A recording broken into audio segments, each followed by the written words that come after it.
سب سے آسان قرآن کی زبان، نعمان مسجد، فیٹل بی ایریا، بلاک 16 میں فری فہم القرآن کی کلاس کا سلسلہ جاری ہے۔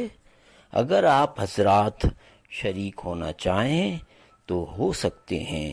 بہت شکریہ۔ أعوذ بالله من الشيطان الرجيم بسم الله الرحمن الرحيم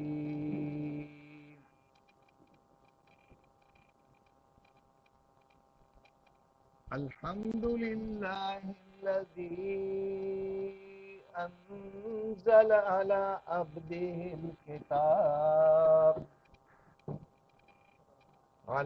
عبده الكتاب ولم يجعل له عوجا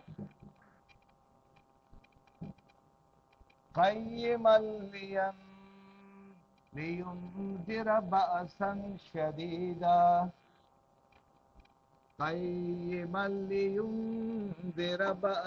شديدا من لدنه ويبشر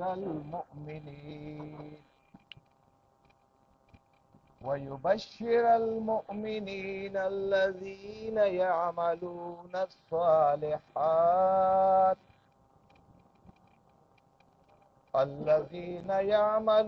الصالحات أن لهم أجرا حسنا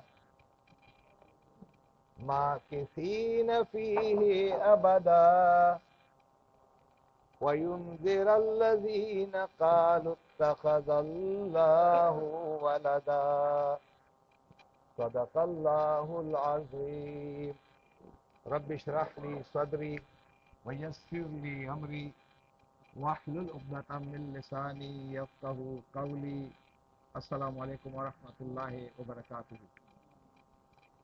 اللہ تبارک و تعالیٰ کا کرم ہے کہ اس نے مجھے اور آپ کو باجماعت نماز ادا کرنے کے بعد زندگی میں پہلی بار سورۃ الکہف کی یہ ابتدائی آیات بورڈ پر دیکھنے، سمجھنے، سننے کے لیے بیٹھنے کی توفیق عطا فرما دی، ورنہ زندگی ہماری پوری گواہ ہے کہ ہم ان آیات کو کبھی مل کر کے اسی طرح پڑھنے کی سعادت حاصل نہیں کی ہے۔ آج انشاءاللہ العزیز ہم وقت دیں گے، جو بھی 10 15 20 منٹ دیں گے، ایک ایک لفظ کو گہری نظر سے دیکھنے کی کوشش کریں گے تاکہ میرے اور آپ کے دل و دماغ میں بیٹھ جائے اور کل قیامت کے دن ہم اٹھ جائیں تو ہمارے دل و دماغ میں یہ نقشہ موجود ہو۔ اگر ہم یہ نہیں کریں گے دنیا کے اندر قرآن کو سمجھنے کے لیے، اس کی فکر کرنے کے لیے، اس کو دل و دماغ میں بٹھانے کے لیے اور اس عظیم الشان دعوت کو لوگوں تک پہنچانے کا اہتمام نہیں کریں گے تو ہم زندگی میں خسارے کا سودا کر رہے ہیں۔ زندگی گزر رہی ہے، پتہ نہیں چل رہا ہے، اور کتنی زندگی گزر گئی، ہم نے کوئی اچیومنٹ ہمارے پاس نہیں ہے۔ تو یہ ہماری خوش قسمتی ہے کہ آج ہم بیٹھے ہوئے ہیں اور ان آیات کو سمجھ کر کے جائیں گے۔ تو سمجھ کر کے جائیں گے جی، اب آپ نے غور بھی کرنا ہے، فکر بھی، سب کچھ، اور میری اصلاح بھی کریں گے، اپنی بھی اصلاح کریں گے۔ تو ترجمے کی طرف ہم جائیں گے۔ سورۃ الکہف ایک مشہور سورت ہے اور ہر جمعے کو آپ سے لوگ کہتے ہیں کہ جناب یہ پڑھ کر آ جائیں۔ تو آج ہم دیکھتے ہیں کہ الکہف کیا ہے۔ الکہف کا نیچے میں ترجمہ لکھا ہے دا کیو، کیو کہتے ہیں غار کو، لیکن عربی میں یہ جو میں اردو میں لکھ سکتا تھا غار، لیکن غار میں جب لکھتا تو دی نہیں لگ سکتا تھا، پھر میں غار ہی کہتا، لیکن یہ آرٹیکل اس لیے لگاتے ہیں تاکہ ال کی پہچان ہو جائے۔ اچھا، غار عربی زبان میں غار کو کہتے ہیں، یعنی غار کو غار کہتے ہیں، اور وہ غار ہے جس میں نبی اکرم صلی اللہ علیہ وسلم، غار ثور کا واقعہ، نبی صلی اللہ علیہ وسلم نے پناہ لی تھی یا نہیں لی تھی؟ اور دو تھے، اذ ہما فی الغار اذ یقول لصاحبہ لا تحزن ان اللہ معنا۔ نبی اکرم صلی اللہ علیہ وسلم غار میں اپنے ساتھی سے کہا کہ غم نہ کرو، اللہ ہمارے ساتھ ہے۔ کیوں غار میں پناہ لی نبی اکرم صلی اللہ علیہ وسلم نے؟ دشمنوں سے بچنے کے لیے، اور ان نوجوانوں نے بھی غار میں پناہ لی ہے۔ یہ عیسیٰ علیہ السلام کے بعد ایک زمانہ آتا ہے، اور عیسیٰ علیہ السلام کی جو تعلیم تھی اس کے اندر لوگوں نے شرک اور مشرکانہ عقیدہ پیدا کر کے یہ نوجوان اس کے خلاف کھڑے ہو گئے تھے. ملک کے خلاف یعنی ظلم بربریت بھی تھی، بادشاہت تھی.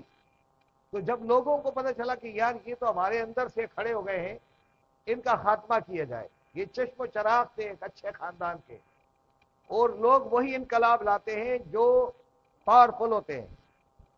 عام آدمی انقلاب نہیں لا سکتا ہے. یعنی فرعون کے گھر میں کون پیدا ہوتا ہے؟ تو موسیٰ ہی کرے گا کام، اور وہ پورے رموز کو جانتے ہیں کہ بادشاہت کس طرح ہوتی ہے، کیا معاملات ہوتے ہیں. اگر ہم یہاں کہہ دیں کہ آج ہم تبدیلی لے آئیں گے تو یہ غلط فہمی ہے ہماری. تبدیلی لائیں گے وہ پارلیمنٹیرین جو بیٹھے ہوئے، ان کے دل میں اللہ تعالیٰ کہیں ایسے جذبے کو ابھار دے تو وہیں کھڑے ہو جائے اور کہیں ہم نہیں مانیں گے. وہی کر سکتے ہیں کام. اس لیے پوری امت کو اگر آپ جوڑنا چاہیں تو قرآن کے ذریعے جوڑ سکتے ہیں، دعوت دے سکتے ہیں. اصل انقلاب وہ نوجوان لاتے ہیں جن کے اندر جذبہ ہوتا ہے. وہ نوجوان اٹھ کھڑے ہو گئے تھے اور کہنے لگے کہ ہم اس نظام کو نہیں مانیں گے. تو جب ان کے خلاف بادشاہ نے اعلان کر دیا کہ اب ان کو پکڑا جائے، ان کو یا تو قتل کر دیں یا ان کو صلیب پہ لگا دیں یا جیل میں لے جائیں، تو انہوں نے کہا کہ یار یہاں سے نکلنا چاہیے اس ملک سے. اور جا کر کے غار میں انہوں نے پناہ لی تھی، اور کہا کہ ہم غار میں جا کر اس لیے پناہ لیں گے تاکہ ہم تیاری کر کے دوبارہ آئیں. اس ماحول سے یہ بڑے پریشان تھے، شرک سے پریشان، ظلم سے پریشان، بےہودگی سے پریشان. تو یہ پریشانی سے بچنے کے لیے کہ پریشانی کو ختم کر کے کہ یہاں ماحول سکون والا ہو جائے، تو اس غار میں جا کر جب انہوں نے جا کر پناہ لی تو اللہ تبارک و تعالیٰ نے ان کے اس مشن کو اتنا قبول کیا ہے کہ اللہ تبارک و تعالیٰ نے ان کے کانوں کے پردے بند کر دیے. کوئی آواز ان تک نہیں پہنچ رہی تھی. اور جس غار میں یہ گئے ہیں وہاں کوئی تکیہ نہیں تھا، کوئی پانی نہیں تھا، کوئی کھانے پینے کا کوئی سامان نہیں تھا. انہوں نے وہاں جا کر رب سے دعا مانگی ہے، اور دعا جو ہے بڑی زبردست دعا ہے. کیا دعا ہے؟ یاد ہوگی آپ کو. ہاں، ربنا آتنا من لدنک رحمہ. اے اللہ اپنی طرف سے ہم پر رحمتوں کی بارش کر دے. وَهَيِّئْ لَنَا مِنْ أَمْرِنَا رَشَدًا. اور ہمارا جو مشن ہے، ہمارا جو معاملہ ہے، اس میں ہمیں بھلائی کے لیے اسباب مہیا فرما دے. یہ دعا مانگی تھی وہاں پر کہ یہاں تو نہ پانی ہے نہ کھانے کا سامان ہے، کچھ نہیں ہے. اللہ تبارک و تعالیٰ نے ان کے اس مشن، اس جذبے کو اتنا قبول کیا کہ ان کو سلا دیا. اور قرآن کہتا ہے کہ 300 سال تک یہ سوئے رہے، اور 300 سال کے بعد جب یہ اٹھتے ہیں تو ایک سے پوچھتے ہیں کہ یار آج کچھ زیادہ سوئے ہم. ایک نے کہا ایک دن زیادہ ہو گئے جی. کسی نے کہا نہیں آدھا دن کو 300 سال سوئے. اللہ نے وقت کیسے گزارا. اور جب یہ کھانے کے لیے گئے بازار میں تو جب سکہ پیش کیا تو انہوں نے کہا یار یہ کہاں سے آئے. انہوں نے کہا یہ خزانہ کہیں ہم نہیں ملا ان کو، یہ تو کہاں کے زمانے کا سکہ ہے. تو کہا یار آپ کون لوگ ہیں؟ پھر ان کو پتہ چلا کہ یہ وہ لوگ ہیں کہیں.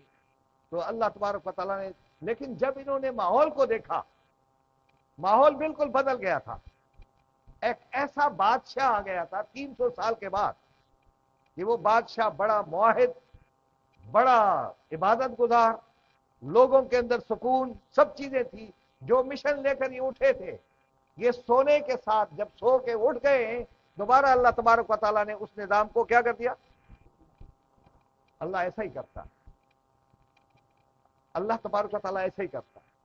اور اللہ نے دکھانا تھا کہ اس میں ہماری نشانیاں ہیں جو آج ہم آپ کو دکھا رہے ہیں. اللہ تعالیٰ فرماتے ہیں تو کاف کو غار اس لیے کہتے کاف کہ یہ پہاڑ کے اندر ہوتا ہے، اور پہاڑ کے اندر وہ غار جہاں سے ادھر سے بھی سورج کی شعائیں آ جائیں اور جب طلوع ہو جائے تو وہاں سے بھی شعائیں ہو.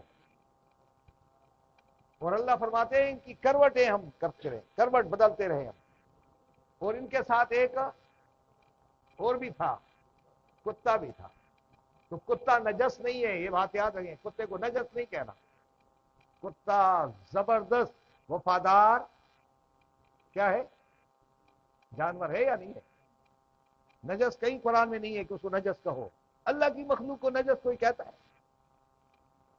نجس کون سی چیز ہوتی ہے؟ اس کا انسان کا برا عمل نجس ہے. انسان بھی نجس نہیں ہے، اس کا عمل کیا ہے؟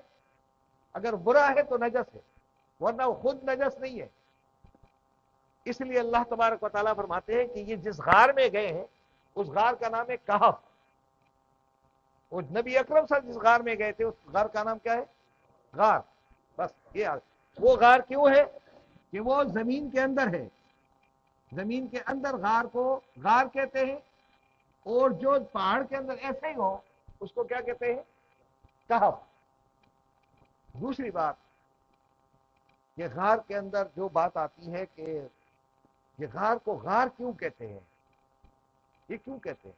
اردو میں غار کو جب دوسرے لفظ میں ہم استعمال کرتے ہیں، غور کو استعمال، غور کہ پانی جب گہرائی میں جائے اس کو کہتے ہیں غور. اور جب ہم کہیں کہ تدبر کرو، فکر کرو، پھر غور کرو، تو غور کے معنی ڈیپتھ میں جانا، گہرائی میں جانا، ان کا نام ہے. اب ہم اپنے سبق کی طرف آتے ہیں. اب جب پڑھتے رہیں گے تو ان نوجوانوں کا واقعہ ہم سناتے رہیں گے، اور انشاءاللہ یہ کوئی تقریباً 15 کلاسیں ہماری ہوں گی اس کے اوپر. تو ہم روزوں تک کلاس کرتے رہیں گے، پھر بھی مشکل ہے کہ پہنچ جائے ہم. تو اب دیکھتے ہیں الحمدللہ سے شروع کرتے ہیں کہ الحمدللہ. تو ال کے معنی کیا ہوتا ہے؟ ال کے معنی تمام، انگریزی میں آل. اور ہم کے معنی تعریف. کس کے لیے؟ لے کے معنی لیے، اور آگے اللہ، اس کے بعد لکھا ہے اللہ کے، یعنی اللہ کے لیے ہیں تمام تعریفیں. اور اس کا دوسرا ترجمہ یہ ہے الحمدللہ کہ اللہ کا شکر ہے. جس طرح آپ کہتے ہیں الحمدللہ الذی، جس نے، انزلہ، آہستہ آہستہ نازل کیا،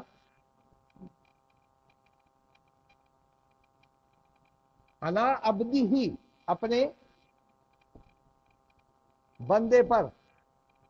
کون ہے وہ بندہ؟ محمد صلی اللہ علیہ وسلم. کیا نازل کی ہے؟ الکتاب، یہ کلام،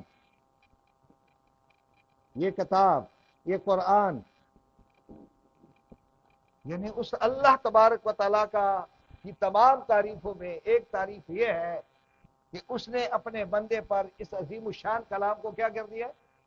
آہستہ آہستہ اتارا ہے. اب اس کتاب کے اندر جو ڈیٹیل ہے وہ کیا ہے؟ ولم، اور نہیں، یجعل، اس نے رکھی یا چھوڑی، ایوجا، لہو، اس کے لیے، اس کلام کے لیے. ایوجا کے معنی کسی طرح کی، کسی قسم، کسی طرح کی کجی. کجی زیادہ بہتر ہے ٹیڑھ بہتر؟ چلو ٹیڑھ بھی لکھ لیتے ہیں. کجی سے مراد یہ ہے کہ اس میں کوئی ایسی ابہام کی چیز نہیں ہے جو سمجھ میں نہ آئے، بلکہ کیا ہے؟ آگے خود فرماتے ہیں قیم ہے. یہ کیا ہے؟ بالکل سیدھا ہے. قیم، سیدھا، اسٹریٹ اوے بات کرتا ہے کلام. کس لیے کرتا ہے؟ لے، تاکہ ینذرا، خبردار کر دے، بأسن شدیدہ، سخت عذاب سے. سخت کے معنی شدید، اور بأس کے معنی عذاب. یعنی ایسے سخت عذاب سے آگاہ کر دے کہ اگر اس کے مطابق تم نہیں چلے تو تمہارے سارے اعمال برے ہیں، اور اس سخت عذاب سے کہ ان کو کیا کر دو؟ وارن کر دو. من لدنہ، کس کی طرف سے؟ اس کی طرف سے، اللہ کی طرف سے. جو کلام ہے اس کے ذریعے ان کو سخت عذاب سے آگاہ کر دو. وَيُبَشِّرْ یہاں يُنذِرَ ہے نا, یہاں کیا ہے؟ اور خوشخبری دو, خوشخبری دو, بشارت دو.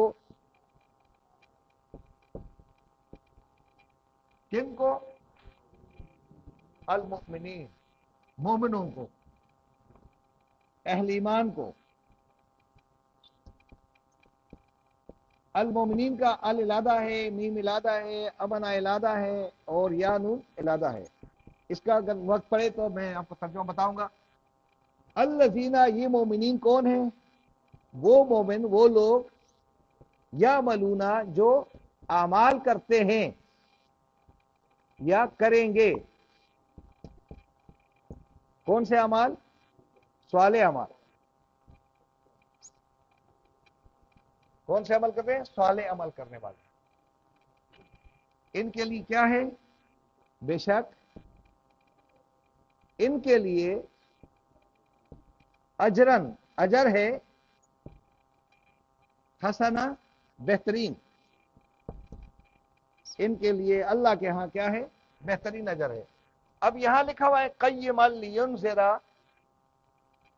اب یہاں پہ لکھا ہے قیما یبشر للمؤمنین الذین یعملون الصالحات, تو یہاں پہ ہے الذین یعملون السیئات, جو لوگ برے اعمال کرتے ہیں. یہاں کیا کرتے ہیں؟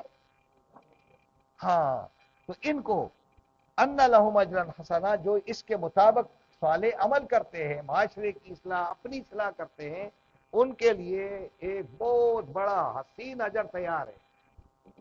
ماں کی سینہ, رہنے والے ہوں گے, رہنے والے ہیں, فی ہے, اس اجر, بہترین اجر میں, ابداً, ہمیشہ ہمیشہ.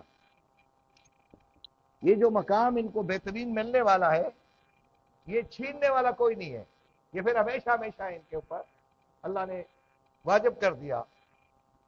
اور آگے کہا, اور ایک کام اور کرنا ہے, وَيُنذِرَ, اور خبردار کر دو, الذین, ان لوگوں کو بھی, قالو, جنہوں نے کہا, کیا کہا؟ اتخذا, بنا لیا ہے, اللہ, اللہ نے کیا بنایا ہے؟ ولدا, بیٹا بنا لیا. کہ ان کو بھی یہ خبردار کر دو کہ اللہ نے کوئی بیٹا بنایا ہے, جن کا عقیدہ یہ ہے. تو یہ عقیدہ ہے کسی کا؟ نہیں ہے. کیوں نہیں ہے؟ ابراہیم علیہ السلام کے ماننے والے وہ عیسائی جو آج دنیا میں موجود ہے, آپ سب سے زیادہ, ان کا عقیدہ یہی ہے کہ جنہوں نے کیا بنایا ہے, کہ عیسیٰ علیہ السلام کیا ہے؟ اللہ کا بیٹا ہے. یہ پیغام ان کو سمجھانا ہے. کیسے سمجھائیں گے آپ؟ سمجھائیں گے آپ قرآن کے ذریعے, دلیل کے ساتھ, بندوق کے ساتھ نہیں کہ بھئی تم نے تو اللہ کا بیٹا بنا لیا, آپ سیدھے ہو جاؤ. نہیں, آپ نے دلیل سے بات کرنی ہے کہ بیٹا اس کا ہوتا ہے جو مرتا ہے, اس کی جائیداد پھر رہ جاتی ہے تو کس کو ملتی ہے؟ لیکن اللہ تبارک و تعالی ہمیشہ کے لیے کیا ہے؟ زندہ ہے, ہمیشہ زندہ رہے گا. تو جب وہ فانی نہیں ہے تو اس کی جائیداد کس کو ملے گی؟ وہ تو ہمیشہ زندہ ہے. جائیداد ان لوگوں کی ہوتی ہے جن کے بچے ہوں اور وہ مر جائیں تو جائیداد بچوں کو مل جائے. اللہ تبارک و تعالی ہمیشہ سے ہے, ہمیشہ رہے گا. اس پر وہ یقین رکھتے ہیں کہ اللہ واقعی, وہ کہتے ہیں کہ اللہ ہے, اور اللہ ہر ایک کے دل میں ہے. کیونکہ اللہ تبارک و تعالیٰ نے جب سب سے عہد و پیمان لیا تھا, الستو بربکم, کیا میں تمہارا رب نہیں ہوں؟ تو تمام ارواح نے کیا کہا تھا؟ قالوا بلا. تو عیسائیوں کے دل میں بھی رب ہے, اور رشیا لوگوں کے دل میں بھی رب ہے, لیکن وہ شرک کرتے ہیں. اور شرک صرف یہی کرتے ہیں, وہ رشیا کا رہنے والا ہو, جرمن کا رہنے والا ہو, برطانیہ کا ہو, کہیں کا بھی ہو, وہ سارے کے ساتھ آج بھی اس عقیدے کے اندر مبتلا ہے. اور مسلمانوں کو خود قرآن نہیں آتا تو ان کو کیا پڑھائیں گے؟ ہاں, اگر آپ قرآن لے جائیں کہ بھئی قرآن پڑھو تو کہیں پہلے آپ پڑھ کے سناؤ قرآن، تو ہم کہیں گے ہمیں تو خود نہیں آتا یار، تو کہ کس لیے آ گئے؟ ہے ہی بات یاد نہیں، جس قرآن کو ہم خود نہ سمجھیں ہم لوگوں کو دعوت کیا دیں گے؟ اس وجہ سے آج امت مسلمہ میں جو سب سے بڑی بدقسمتی ہے کہ ہم قرآن کی دعوت نہیں پیش کر رہے ہیں، ہمیں اپنے مسلک کی دعوت دے رہے ہیں لوگوں کو، ہم تفرقے کی دعوت دے رہے ہیں، اپنی طرف بلا رہے ہیں، اپنی طرف نہیں بلانا ہے، قرآن کی طرف بلانا ہے آپ نے، اور جس کا عمل قرآن کے مطابق نہیں ہے وہ عمل بھی بیکار ہی ہے، کیونکہ نبی اکرم صلی اللہ علیہ وسلم کا سارا عمل کس کے مطابق تھا؟ عائشہ صدیقہ سے پوچھا گیا تھا کہ آپ کا کردار، آپ کی سیرت، آپ کا اخلاق کیسا ہے، تو آپ نے کیا جواب دیا تھا؟ کہ آپ نے قرآن نہیں پڑھا ہے؟ نبی اکرم صلی اللہ علیہ وسلم چلتے پھرتے کیا ہے؟ تو وہ قرآن آج موجود نہیں ہے، تو نبی کی سنت کو کہاں تلاش کریں یہ بتائیں ذرا؟ ہاں، تو جب قرآن پڑھیں گے نہیں تو پھر کیا ہوگا؟ جب قرآن سمجھیں گے نہیں تو کیسے پتہ چلے گا؟ وہ بیرنگ خریدنے کے لیے، چھوٹی سی بیرنگ خریدنے کے لیے آپ کیٹلاگ دیکھتے ہو یا نہیں دیکھتے ہو؟ کہ پتہ نہیں سوزوکی کی بیرنگ کیسے ہوگی، ہونڈا کی بیرنگ کیسی ہوگی، اور اگر اس کیٹلاگ میں اگر یعنی 0 بھی غلط ہو تو بیرنگ لگتی نہیں ہے۔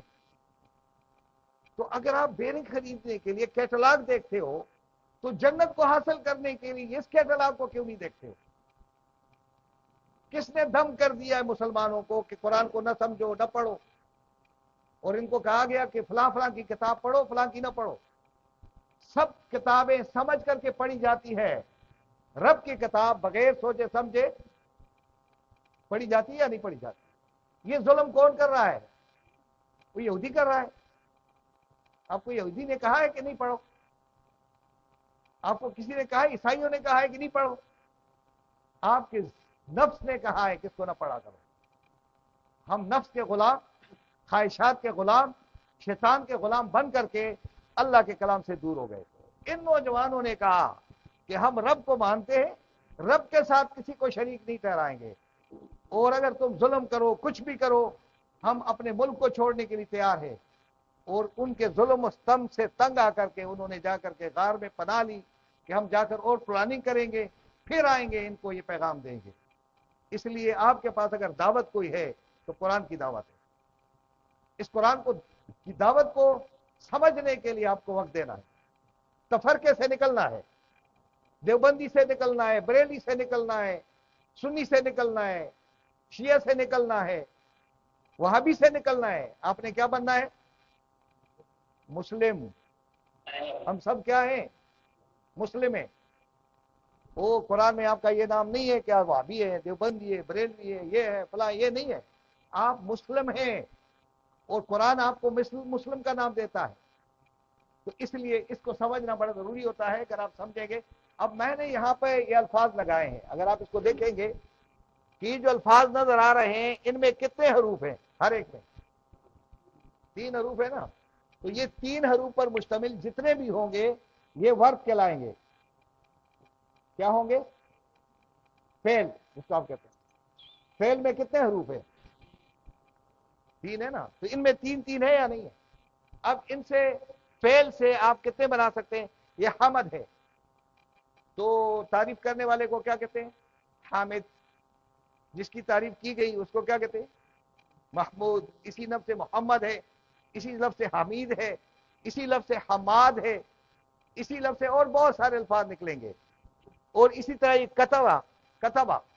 کتبہ سے لکھنے والا کیا ہوگا؟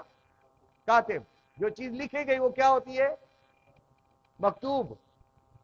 کتابت، کتب اس کی جمع ہے، کتابت یہ ہے کہ سارے ناؤن اور ساری چیزیں اس کے اندر ہیں۔ اس طرح قوم ہے، قوم کا کیا ہے؟ یہ میں نے اس قیم سے لیا ہوا ہے۔ قوم، اقوام، قیم، قیامت، اقامت، قیام، مقیم، مقام، یہ سارے الفاظ کہاں سے نکلتے ہیں؟ اسی سے۔ یہ جو 6 حرفی ہے ان سے آپ بہت سارے الفاظ بنائیں گے جو اردو میں روزانہ ہم استعمال کرتے ہیں۔ اب اگر ہم سوچیں گے نہیں تو ہمیں کوئی پتہ نہیں چلے گا کہ الفاظ کا معنی کیا ہے۔ اس لیے سمجھنے کے لیے آپ کو وقت دینا ہوگا۔ اور اسی طریقے سے یہ میں نے بتایا ہے کہ پروناؤنس کیا ہے۔